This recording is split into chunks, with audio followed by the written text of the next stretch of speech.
আসসালামু আলাইকুম বন্ধুগণ। আশা করি আপনারা সকলে ভালো আছেন। তো প্রত্যেক দিনের মতো কিন্তু আজকেও আসলাম আলুর আপডেট বাজার আপনাদের মাঝে তুলে ধরার জন্য। তো আলুর বাজার কিন্তু এখন কমতির দিকে।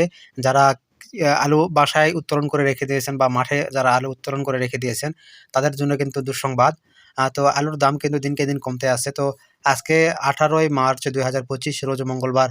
তো আজকের আলুর আপডেট বাজার জানিয়ে দিব। তো আমার ইউটিউব চ্যানেল থেকে যারা দেখতেছেন অবশ্যই চ্যানেলটি সাবস্ক্রাইব করবেন। প্রত্যেকদিন কিন্তু এখানে আলুর আপডেট বাজার জানানো হয়। যে বাজারটা কৃষকেরা পেয়ে থাকে, অর্থাৎ যে দামটা কিন্তু কৃষকেরা পেয়ে থাকে, এটাই কিন্তু এখানে তুলে ধরা হয়। তো আর ফেসবুক পেজ থেকে যারা দেখতেছেন অবশ্যই পেজটি ফলো দিবেন। তো আজকে 18ই মার্চ 2025 রোজ মঙ্গলবার আজকের আলুর আপডেট বাজার হচ্ছে, এই যে স্টিক যেটা দেখতেছেন লাল, এটার বাজার কিন্তু 450 থেকে 60 টাকা প্রতি মণ কিন্তু বেচাকেনা হচ্ছে। আর এটা কিন্তু জয়পুরহাট সদর উপজেলার কয়তাহারা গ্রামের বাজার। তো আর সাদা ডায়মন্ড যে আলুটা, তো সাদা ডায়মন্ড আলুর বাজার আজকে হচ্ছে 470 থেকে 80 টাকা প্রতি মণ কিন্তু বেচাকেনা হচ্ছে। তো বুঝতেছেনই তো আলুর বাজার কিরকম। আলুর বাজার কিন্তু দিনকে দিন কমতেছে। তো গত ২ থেকে ৩ দিন আগে কিন্তু আলুর বাজার ৫০০ টাকা থেকে ৫২০ টাকা প্রতি মণ কিন্তু এই উপজেলায় বেচাকেনা হয়েছিল। তো আলু কিন্তু এবছর প্রচুর পরিমাণ উৎপাদন হয়েছে, সেটা সকলেই কিন্তু জানে। কিন্তু আলু যেই পরিমাণ বাহিরে পাঠানো উচিত, বিভিন্ন সংস্থা বা সরকারি পর্যায় থেকে যে পদক্ষেপ নেওয়া উচিত, সেটা কিন্তু আমরা কোথাও কিন্তু দেখতেছি না। কারণ যেই পরিমাণে আলুর চাপ এখনো বাংলাদেশে রয়েছে, তো কৃষকেরা কিন্তু এমনি থেকে হতাশ, তাদের কান্না করা ছাড়া কিন্তু এখন কোনো উপায় নেই।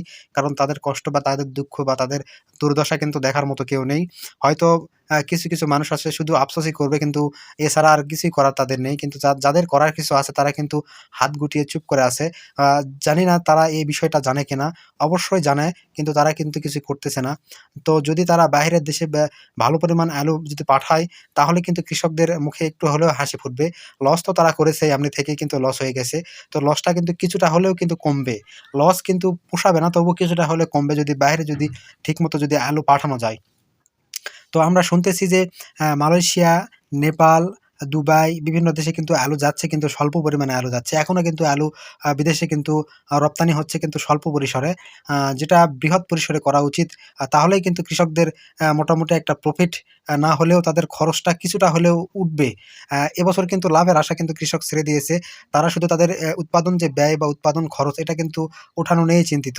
তো এইরকম করে কিন্তু গ্রামগঞ্জে কিন্তু দেখতেছেন মাঠের আ পা পাশে বা মাঠের মধ্যেই কিন্তু আলু এরকম করে রেখে দিয়েছে।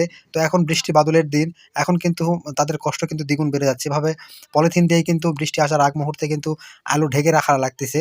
আবার যখন রোদ উঠতেছে তখন কিন্তু পলিথিনগুলো কিন্তু আবার সরিয়ে নিচে নেমে রাখতে হচ্ছে। কারণ প্রচণ্ড রোদের কারণে, গরমের কারণে কিন্তু ভিতরে আলু গরম হয়ে কিন্তু পচে যাওয়ার সম্ভাবনা আছে। যে কারণে একবার পলিথিন কিন্তু তুলে দিয়ে রাখা যাবে না। অর্থাৎ আকাশ যখন বৃষ্টিভাব হবে তখন কিন্তু কষ্ট করে এসে কিন্তু এভাবে উঠায় দিতে হবে।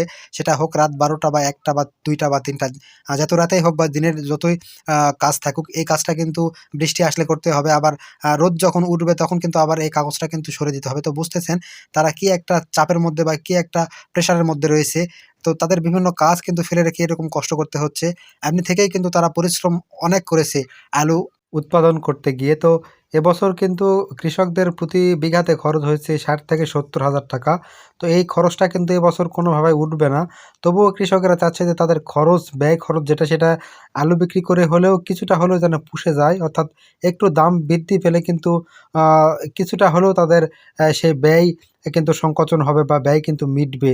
একেবারে যে ব্যয় মিটে যাবে তা কিন্তু নয়। কিছুটা হলেও কিন্তু মিটবে। এটাই কিন্তু কৃষকদের বর্তমান চাওয়া বা বর্তমান আশা। তো সকলে ভালো থাকবেন, সুস্থ থাকবেন। আর ইউটিউব চ্যানেল থেকে যারা দেখতেছেন অবশ্যই চ্যানেলটি সাবস্ক্রাইব করবেন। আর ফেসবুক পেজ থেকে যারা দেখতেছেন অবশ্যই পেজটি ফলো দিবেন। আসসালামু আলাইকুম।